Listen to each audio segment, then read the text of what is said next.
Hello, everybody out there, and welcome to another episode of the Talk That Talk Show with me, Barry Holmes. And we are here for our 232nd episode of the Talk That Talk Show. And I'm just happy to be here and survive another week and be able to come here and share some time with you guys here on the Talk That Talk Show. I think that one of the biggest things coming into tonight, and one of the biggest reasons why I was so happy to celebrate, was I want to give a big time happy birthday shout out to my boy Geoff.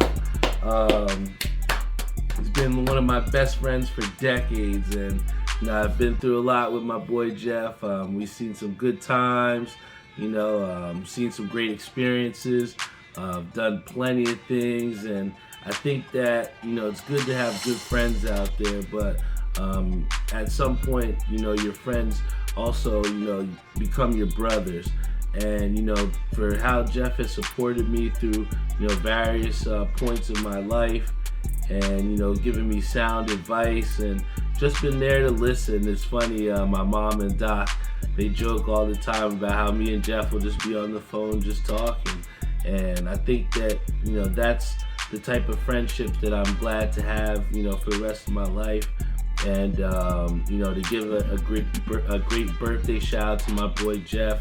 It felt good to be able to celebrate with him. We got a good chance to go to Tommy's Tavern. I sweated out one of my last parlays with him. He probably gave me some good luck, because I actually hit on a parlay with him sitting there with me at Tommy's Tavern. But Geoff is, like I said, been a stand-up dude. He's the reason why we have the Discord right now, and why we've been popping off and really hitting well, sharing this information. Like TK said on a couple episodes before, the AI interfaces that he's put in there to give us some information to make a little bit better educated picks. It's been all the help as far as, getting on those win streaks and getting on those hot streaks. So, big time shout out to Geoff. Like I said, one of my best friends, for decades, and hopefully we were able to make your day as special as it deserves for you to be, Geoff. And I think this is a great way to segue. I know he's not happy with how his Falcons performed today, but I think it's a great way to segue into our Week 10 recap here. I think first and foremost, one of the biggest first impressions that I saw out of Week 10 today, CJ Stroud, man. I mean, going on the road and going into a tough Cincinnati Bengal environment and getting a big-time dub for the Houston Texans. I mean, CJ Stroud lighting it up. I should have listened to TK when he said that he was going to have over 300 passing yards. But, you got to trust your eyes, man. And if you looked at CJ Stroud over these last couple weeks, you've seen the progression of him becoming a leader for the Houston Texans. And I think they're on like a 3 or 4 game win streak at this moment, and, kind of played their way into the playoff picture. And I know it's, still a lot of time left in this season, but, I think that CJ Stroud, if you have any type of futures looks that you would like to look for, I think that CJ Stroud is somebody you need to put some money on as far as Rookie of the Year award. Any type of money there, or if you want to play a futures play, CJ Stroud to win Rookie of the Year. I'd love to see what the odds are on that. Somebody can post that in the chat, but I think that would be a great futures bet. Anyone looking, the way he's been performing, and again, the passing touchdowns. A lot of the times, if you're looking at his player props, it's at 1.5 passing touchdowns, and this guy has been slinging it. You look at what he did with his top receiver being out, and then has another guy go off for 175 yards. So it's just plug and play for him, and he's been making the guys around him better and throwing them open. I mean, if you looked at his game-winning drive the week before, where he absolutely threw a dart in there, past the safeties and looked them off, that's next level quarterback play. So, I was really impressed from what I saw from CJ Stroud. And then again, we also got to talk about the Minnesota Vikings, because for a lot of people, when we saw Kirk Cousins went down and we saw that Justin Jefferson had his injuries, and it just looked like the Minnesota Vikings were a team that we actually had questions saying, should they bench Justin Jefferson for the rest of the year? Should they shelf him because they thought their season was done? And I think that the main thing that I've taken away from what we've seen from the Minnesota Vikings is it's so important to have a quality backup. You don't want to have your entire team or your entire season contingent on one quarterback. And, I know injuries do happen, and they seem to happen a little bit more this season. So, if you're just paying this guy like a Daniel Jones to say, and you don't have a quality backup, you are going into situations where you're getting smacked by almost 40 points on the road. It doesn't look any better. So, when you look at the Vikings, someone that they traded for, they saw that Kirk Cousins was going down, so they traded for a backup. They saw that Josh Dobbs had done great work backing up Kyler Murray till he came back.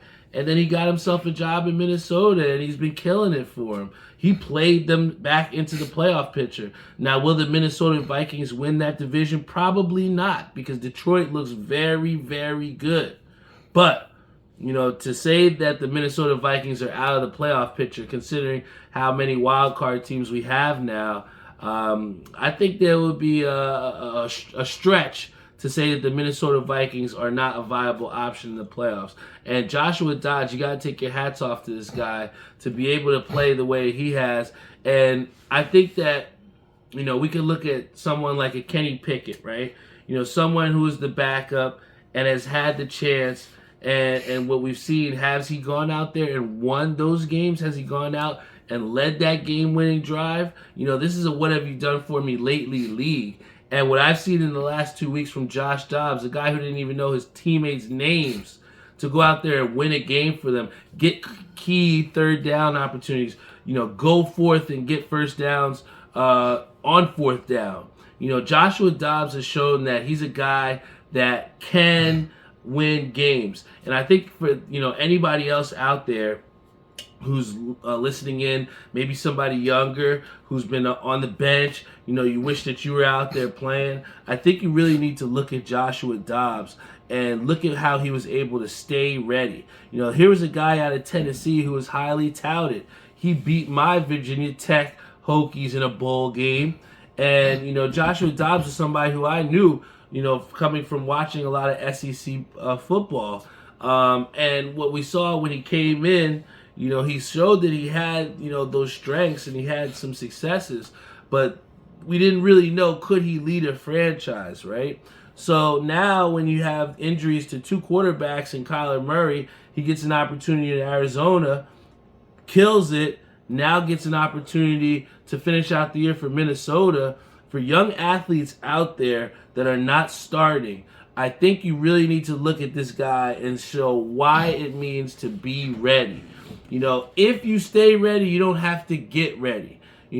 Joshua Dobbs didn't know he was going to go in last game, but when he came in and he saw it was time to shine, he was ready to go out there and roll 4, 5, 6. You know what I'm saying? So I think that, you have to be able to stay ready.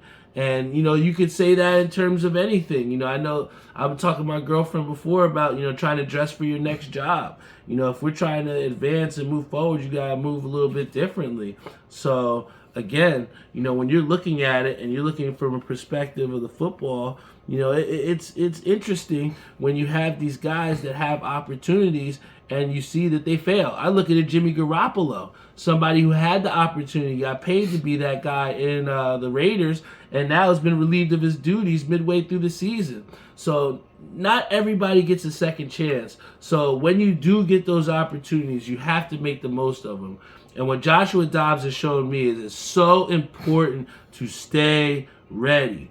And then when you look on the flip side, you look at the Giants, who didn't make a move. They saw that Daniel Jones went down, and they didn't prioritize getting another quarterback. And now they have to live with the bed that they've made for themselves with Tom DeVito. The guy is a game manager at best. He's not somebody that's going to go out there and win you a game. But, again, I hate to keep bringing it up back to Minnesota, but, when they prioritize getting themselves a backup quarterback, and made all the difference for them. And now we look at the New York Giants, and I said it before last week. I don't know that this team wins 4 games. Big shout out to my boy Linear. I know he said that they may win 5 games this season. It could be possible, but again, what we've seen, and also I don't know if anybody watched on the telecast, something that stuck with me when we were watching this Giants game was that they said that this Giants offense seems dated, right? In this style of NFL, the smash mouth football that the Giants are trying to play with and not having the skilled players to back it up, not having that elite offensive line like you see the 49ers have, that's why you see this Giants team struggle to score points. And especially when you go into high-quality teams, and especially on the road, you got to put points on the board. And the Giants have shown they can't consistently put enough points on the board. So, I think that the biggest takeaway from that is you got to have a good backup, man. My boy Linear says, my boy, you see my 49ers back. It's funny. I think you might have had the stage notes because the first thing I had after this was the 49ers are back and healthy. We seen how elite Brock Purdy came back out now having Deebo Samuels back there. And I think that with having Deebo Samuels, Brandon Ayuk out there, the defense having someone like a Chase Young, who they traded for, who gets a sack in the game. They just have shown that they've continued to add pieces to that 49ers team to make them better. And now that they're healthy, I know right now people want to say the Detroit Lions are probably the best team in the NFC. Some may say the Eagles. But I think with this performance that the 49ers put up, they might have gotten some people back to being confident in them again, right? We had that streak where I think they lost 2 or 3 games in a row, and we had a lot of people that were on that 49ers bandwagon fall off. But in a game that the 49ers saw that Christian McCaffrey did not score, they still looked like they dominated that game. And I think that shows that the 49ers they're multifaceted to them, and they're not just reliant on a Christian McCaffrey. Even though they tried to force feed him those last 4, plays of the game, just so he could keep that streak alive. But he did tie the NFL streak for most touchdowns consecutively in a row. But I tell you what, he has nothing to hang his hat about. Christian McCaffrey will be back. If you're a betting person, definitely try and bet for him to either score 1 or 2 touchdowns next week, because he's going to be trying to set that next streak again. But yeah, I think the 49ers are going to be fine. And I tell you what, a team that we talk about being back was the 49ers. But we got to talk about them New York Knickerbockers, right? The New York Knicks are back. I know they had us worried at first, but the Knicks are on a 3-game win streak since I saw them play Monday against the Clippers. And I'll say this. They look a lot better defensively. You see guys rotating, helping on the backside, getting their hands in there in the passing lanes. You see guys making good decisions on the fast break. I mean, how many times have you seen the Knicks get a steal and then it goes right back the other way? So I think that for them to be able to not only get turnovers, but convert points off these turnovers and create quality shot opportunities on the other end, it's been a joy to watch over this 3-game span. The offense, I see someone like Abe, who's constantly been calling for the ball movement to get a little bit better. We've seen some spikes of that. Is there still isolation ball from Julius Randle? Yes, there is at times. We've seen Jalen Brunson take some shit shots, but the percentage of shit to sugar has been a lot better. And I'd say that we've seen a lot better ball movement from that Knicks offense. We've seen guys hitting shots. I couldn't believe I saw Quentin Grimes hit more than 1 jump shot consecutively this past game against the Charlotte Hornets. So hopefully something like that can upstart Quentin Grimes, right? And then I also could say that maybe it's Dante DiVincenzo lurking from behind, looking to take his minutes, that maybe has him thinking, maybe I should start making some jump shots out there. I can see my minutes go down. But I think somebody that we also have to talk about, I talked about a little bit last week, but RJ Barrett, he's playing like an all-star at this point right now. Arguably, some could say he might be the best New York Knickerbocker on our team right now. And I think in this 3-game span, he's had a total of 26, 24, and 24 points. And it's the way that he's scoring. He doesn't. I think that the biggest knock and why people wanted RJ potentially to be out in New York was they felt like he was out of control. He was making rush shots, not making good decisions. Well, you see this guy, and he's averaging over 22 points per game and shooting over 40% from the field. And this is what's incredible to me. This man is shooting 47% from the three-point line.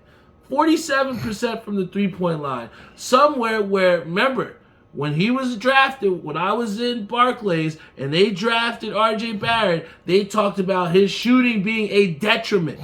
We've seen that RJ Barrett has got his ass in the gym and worked on that jump shot because guys are starting to try and close out on him, and he's still hitting it. It seemed like he worked on that corner. He likes that little corner shot off the rotation.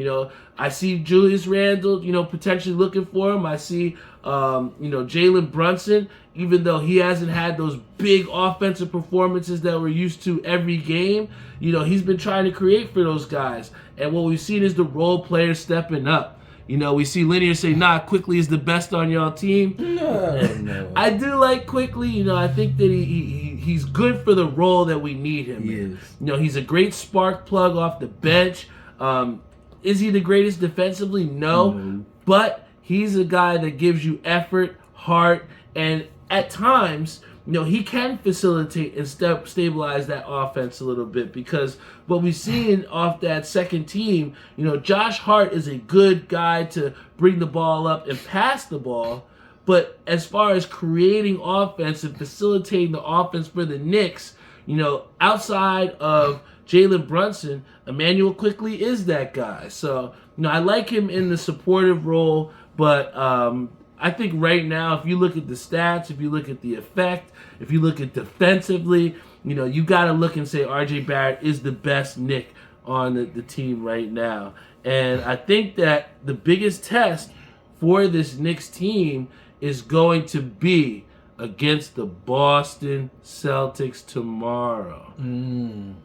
I tell you what, it's going to be very difficult for the Knicks to go on the road and beat Boston, because arguably Boston is the best team in the East next to the 76ers, who's had a very good start to this season.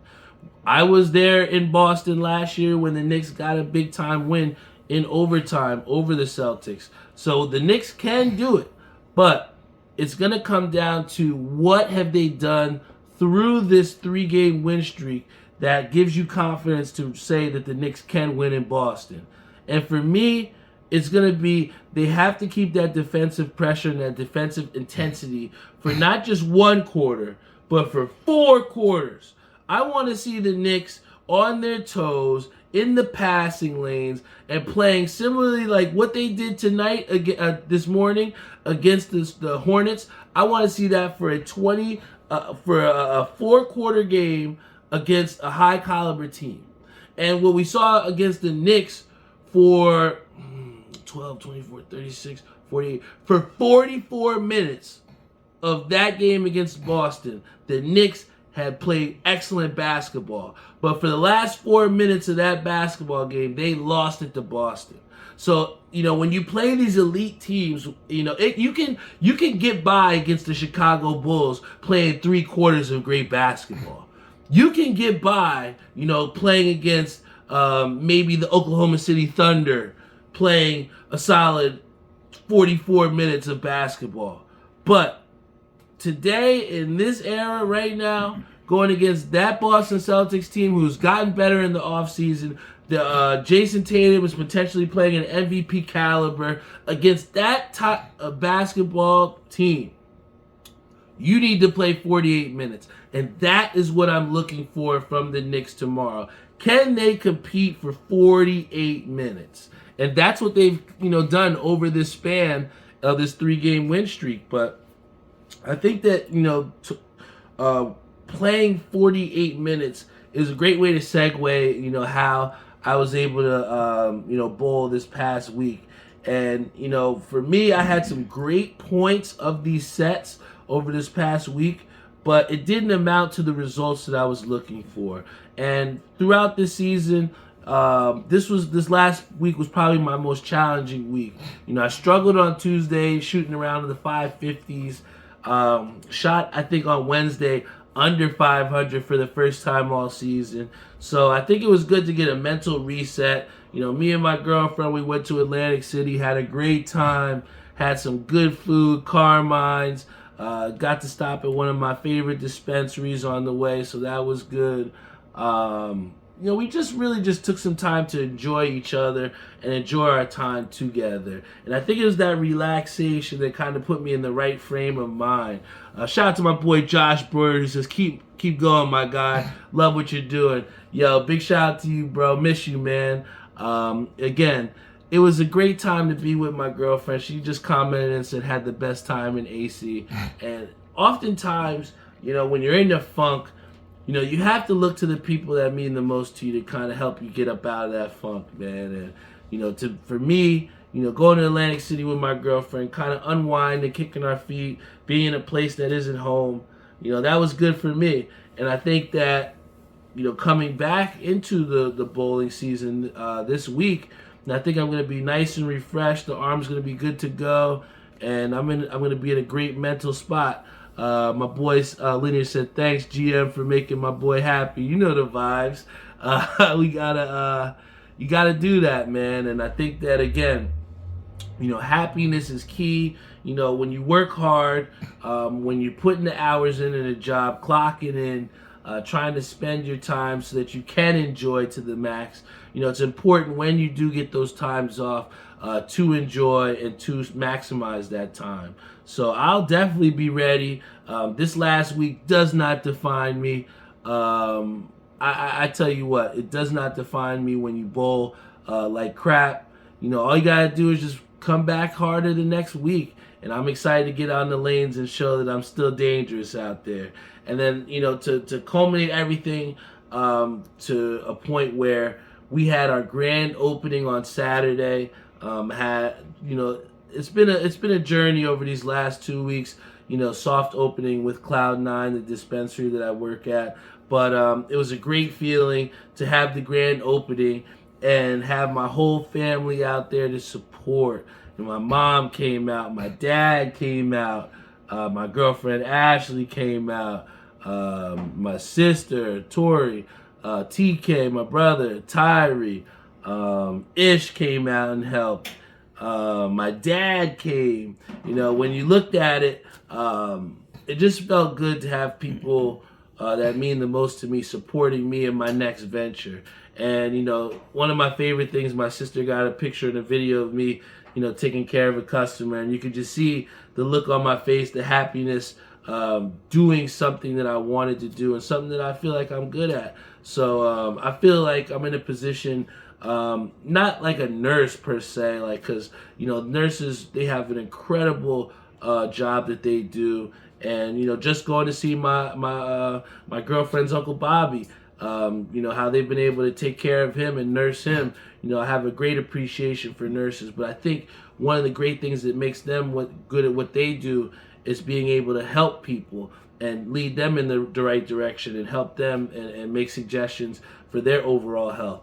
And I think that when you look at Cloud9 and the products that we're serving people, I get a great joy in suggesting people and helping them to feel a little bit better and to get the most out of the products that they're purchasing. So again, it's always good to change things up and to find and to do different things, because at the end of the day, if you would have told me 3 years ago I'd be working at a dispensary, I would have told you were crazy.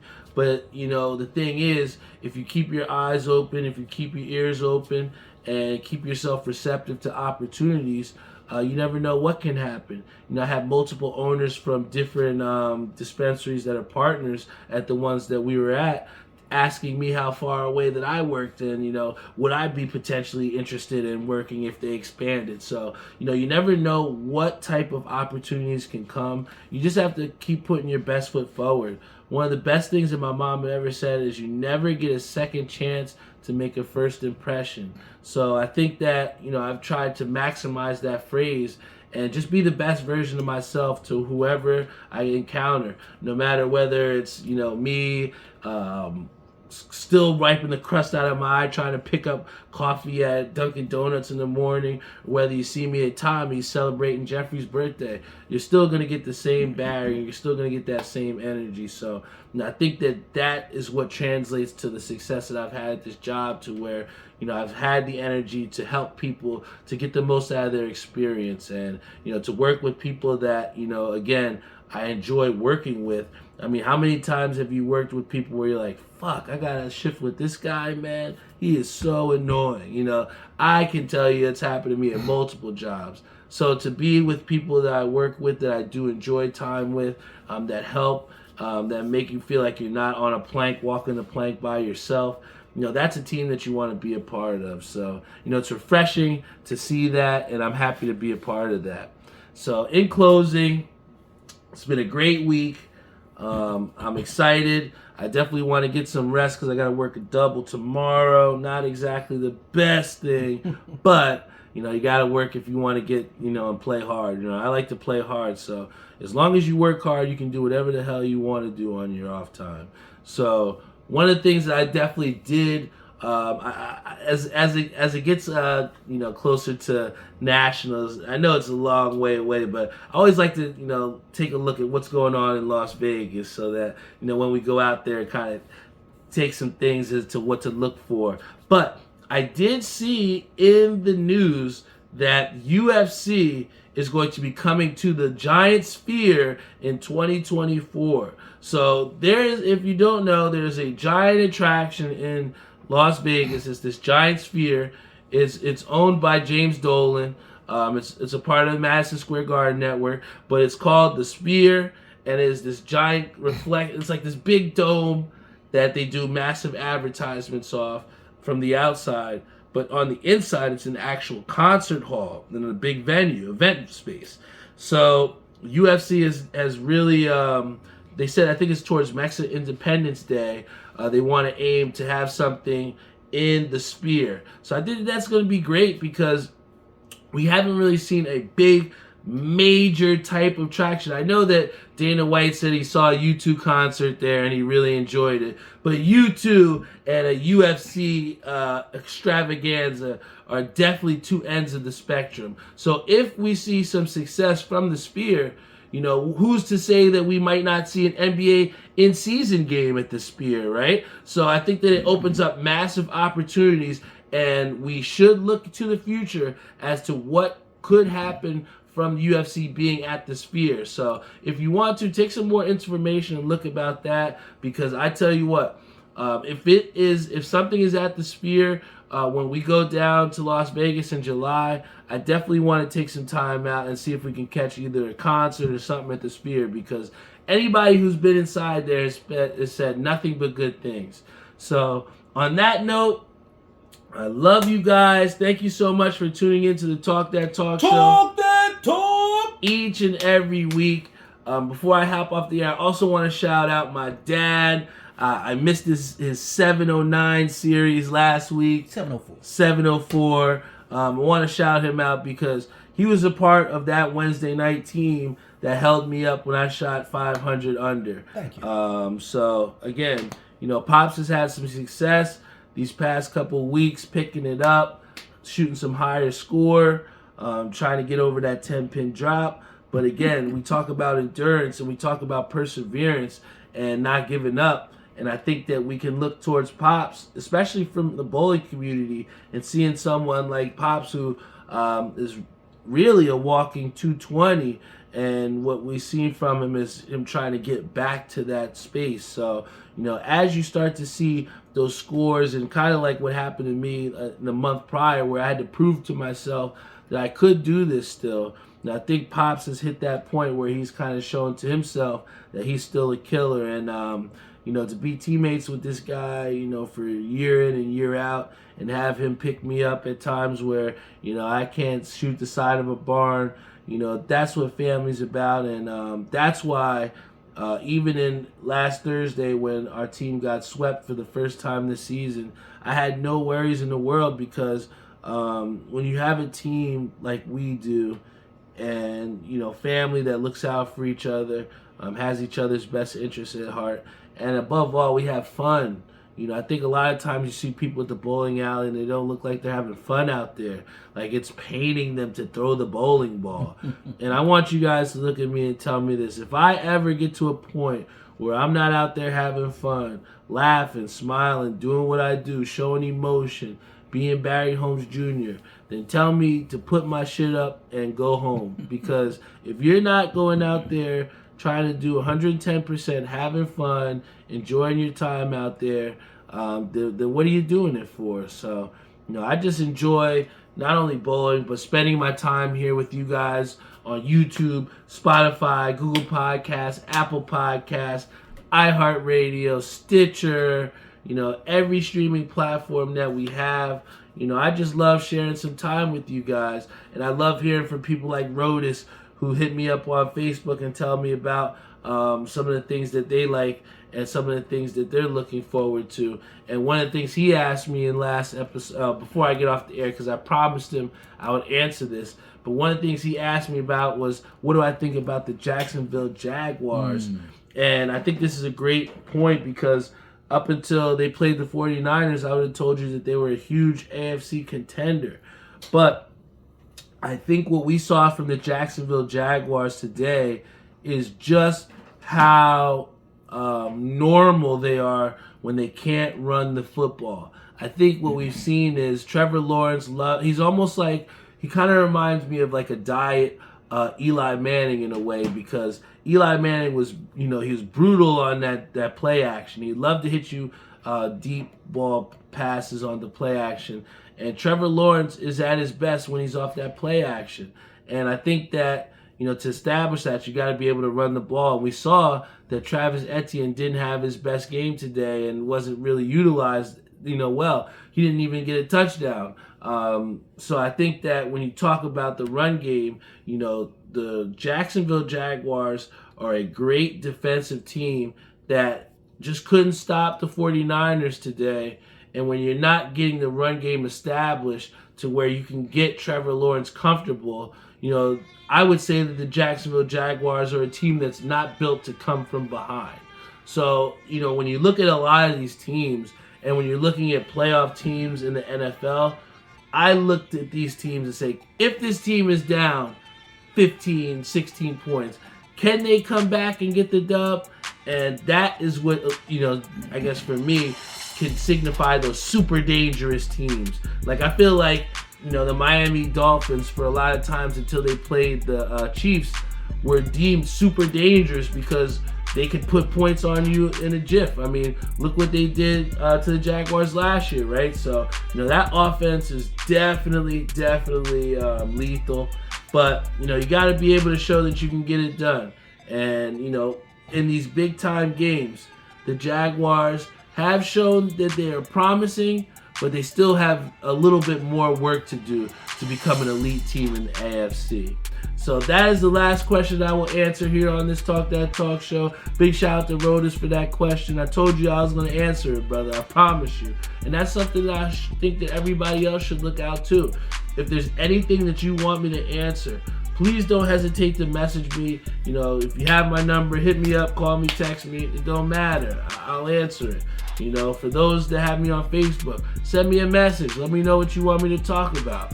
those on Instagram, send me a DM. Let me know what you want me to talk about, because I love, expressing my thoughts. And when you guys are interacting with me, it gives us the best podcast experience and makes me itching to come here on the mic and share that time with you. So thank you guys for being the greatest audience of all time. I love coming out here each and every week and sharing some time with you. Let's go Knicks, and let's enjoy some Sunday Night Football. I love you all, and I'll see you all next week.